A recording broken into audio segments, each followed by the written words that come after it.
Stephanie, why women entrepreneurs here? We talked about why women board directors, but why women entrepreneurs? And what do you say to people who would say, the capital markets are efficient, women will get money if they have good businesses? So I decided to stop talking about how bad things were for women and just do something. And so starting Golden Seeds was really a way to say that we can do good through doing business. I believe that business can and will change the world, and it's what I know how to do. I am a philanthropist as well, but in both areas of my life, which I see very integrated really, rather than separated. I think that women in leadership is the critical thing that I'm focused on. And so by funding a woman CEO, what we're doing is enabling her to rise above the pack of entrepreneurs seeking capital, because this one is one who has received funding. So right there, she has become a role model, and she's now sitting on panels, and she's probably won an award, and maybe she'll not survive too long, maybe she'll make some mistakes, and maybe she will go on to another CEO situation, but CEO is now on her resume for good.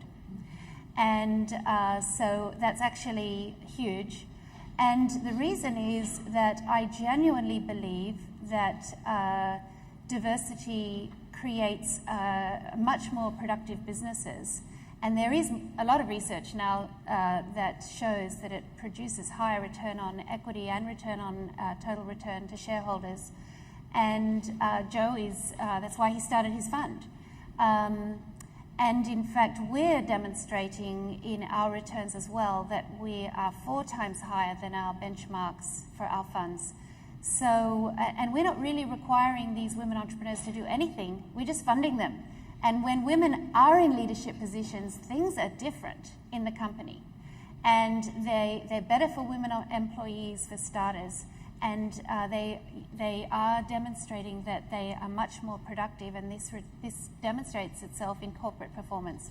So in my philanthropic world, which is slightly different, I'm focusing on ensuring that women that already demonstrate some leadership are given new tools and new ability to be empowered through an organization called Imagine, which is a program to empower women in several different developing world countries. And similarly, though, demonstrating that when you have the tools to really do what you probably have inherent talent to do, but are allowed to bring that out, become a leader, you become such a role model and have huge impact. And so that's why I feel that it's important to be focused, but if you have a theme that really, really has leverage, which I think leadership of women does, you can make it flow through in every aspect of your life, a little bit like Jackie was saying at the beginning. So it's some time now since I've been always asking for a woman legal partner when I do my legal work. When I went to find a broker at Merrill Lynch 25 years ago, I said, I'm only going to work with a woman. And actually, I'll make a little confession here. I vote on both sides of the ballot because I only vote for women political candidates. And so we need them in all places. And so that's a little controversial, I'm sure. But we just need more women in leadership positions because things change when they have that empowerment. So Donna, maybe you can pick up for us there. Stephanie speaking about women's leadership. Linda spoke about women's leadership. You've had a lot of experience promoting women's leadership in professional money management. Mm-hmm. Are we moving the needle? Should we be encouraged? And what's coming up next? Sure. Well, thank you. First of all, I'm thrilled to be a part of this panel. After everyone spoke, I wanted to go, yeah, I agreed. I'm very excited. I feel like I've come home to be a part of this panel today. But we've already heard from Linda Bosch about the landmark study that the National Council on Research on Women did called Women in Fund Management, which proved statistically that women perform better than men in managing money, hands down. For example, in 2009, during the midst of the economic crisis, women's funds were only down 9.6%, while men's funds were down on average 19%.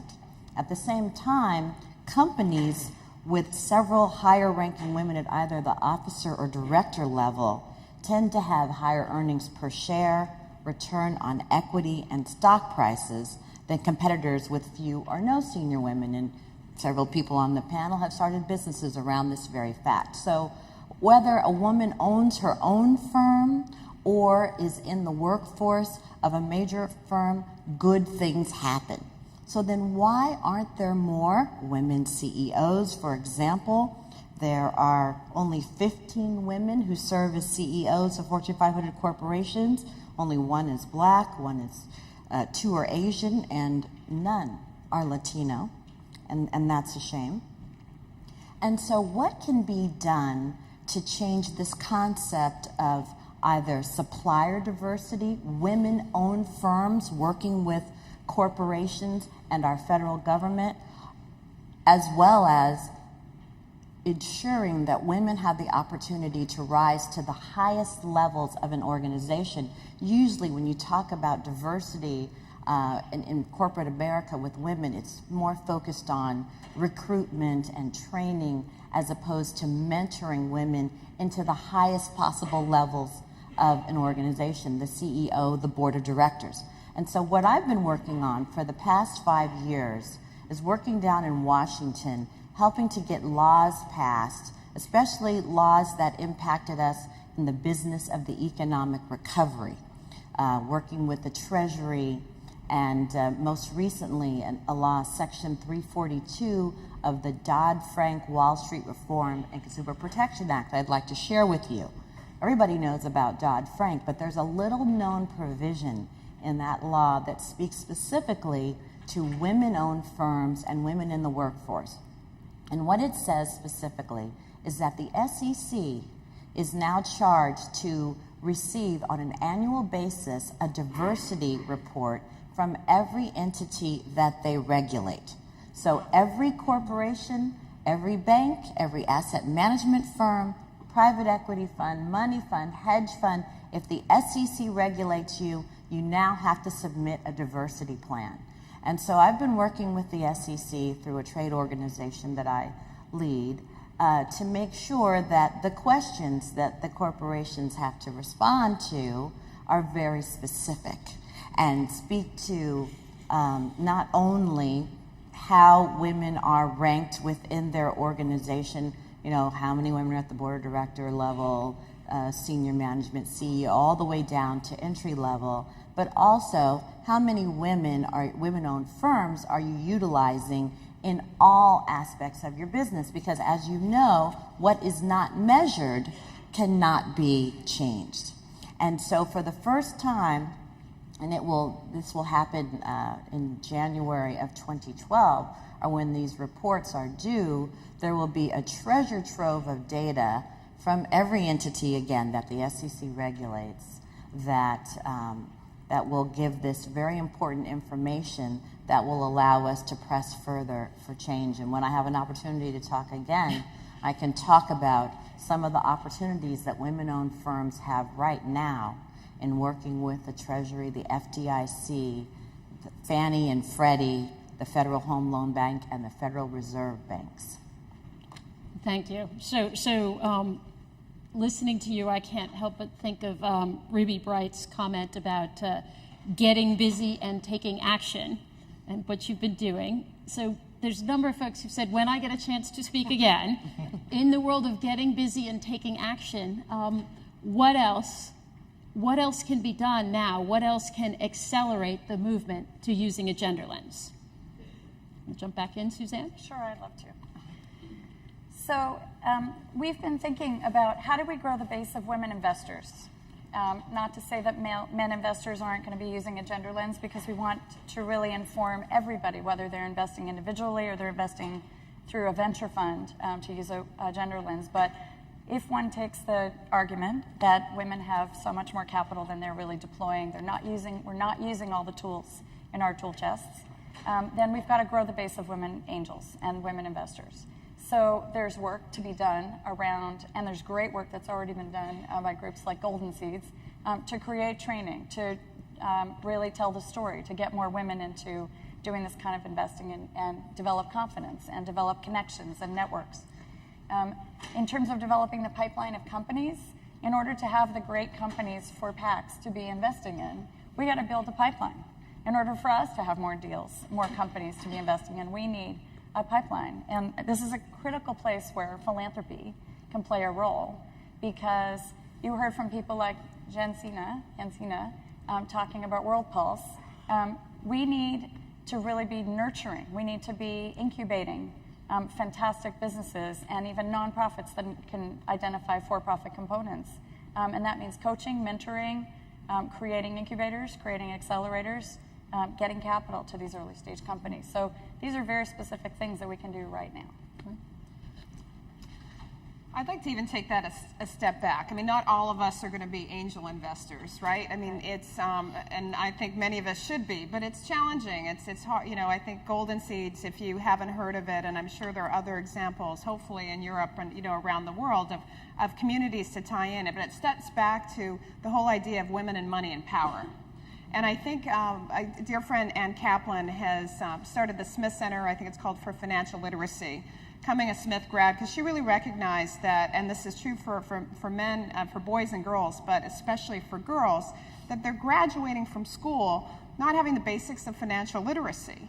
You know, and I would challenge everyone in this room to think about not only their own degree of financial literacy, how comfortable are they about money and how it's used in terms of even lexicon of bonds to stocks to asset allocation to whatever. And, you know, if you're like the majority of the public, not very. So I think we even can take a step back in terms of what we can do and really imagine our own financial literacy skills and how comfortable we are, how we're teaching that in our families and in our communities. And again, I think it's the power of the network, the power of women's foundations and their convening power is to have a conversation about that. Think about having a conversation where you're not just bringing together your grantee partners perhaps or offering opportunities or fundraising, but saying, why don't you be the host of the conversation about women and money and power? And begin to convene around there or take advantage of learning opportunities that might exist. There's so many resources out there to embrace financial literacy. I'll mention a great story that the guy did personally, but I think it's great for anyone in this room, especially maybe even your daughters. So Ann Kaplan and I, who have passion around financial literacy, invested in a for-profit company called Learn, Earn, Invest.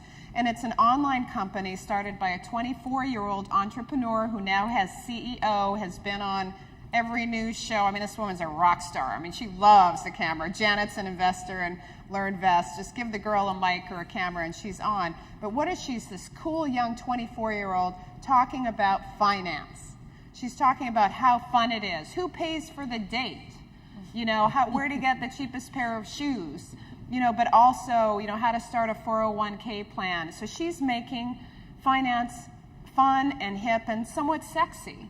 So I think the conversation really starts there. And to Joe's point, yes, we have to do this. And I sent that letter to my investment advisor. And, you know, there's things that we just have to do that might not always be fun and easy.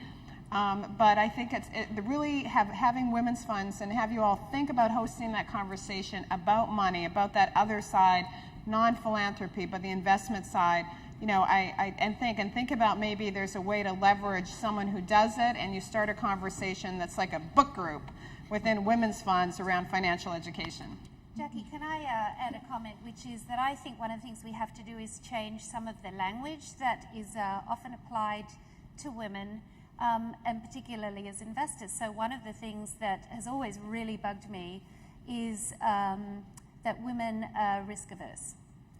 And I first came across this in my JP Morgan days, and when it was stated, I was so shocked because I think I'm one of the biggest risk takers I've ever met, and there are lots of us who have the appetite for risk, and I don't just mean in the market, but in the way our lives have played out. You know, so Jackie doesn't necessarily have an accent, but moving from one continent to another is an example of, of risk-taking, and we do it all the time.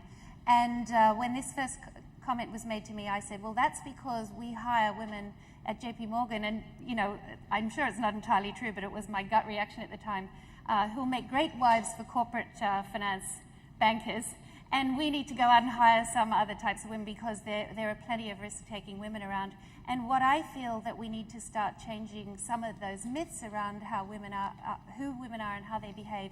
And for example, my new lexicon here is that women are risk-averse, not risk, that they want to be risk-aware, not risk-averse. And so that's why we created this training, because we want people to understand. I think women really want to understand the risks, the upsides, the downsides, but they're definitely willing to take it once they've understood them. And as angel investors, I don't think they'd write checks on the back of a napkin like the way some of our testosterone-charged friends do when they're sitting around a breakfast table and one guy says, I love the idea, here's 20 grand. So someone else sort of thinks, okay, perhaps I better do the same. And women are really not doing that. So I think that we have to change some of the language around and bust some more of the myths that exist for women. I would just add one, another aspect to that, looking at it from the perspective of a woman-owned firm. What can we do to promote the creation and the development and the growth of women-owned firms or women within corporations is to further hold our government to account. As I mentioned, there are several laws on the books right now. And for example, if Fannie Mae and Freddie Mac and the FDIC said to Wall Street and to the asset management community, if you want to cover my account, you need to bring women in senior roles on the team, or you need to have a woman running the team. Now, that would encourage the firm. I mean, if they wanted the business, they'd have to have the woman at the helm. And that is how women rise to the highest levels of an organization, is by being on the point with revenue generation. And so our government, the bully pulpit of the government, could be used to encourage the private sector to put women in positions of power to influence the bottom line. Then we would see overnight, because we all know that women perform better, that we would have more women CEOs, more women in senior management. And conversely, we would have more women running large firms instead of small.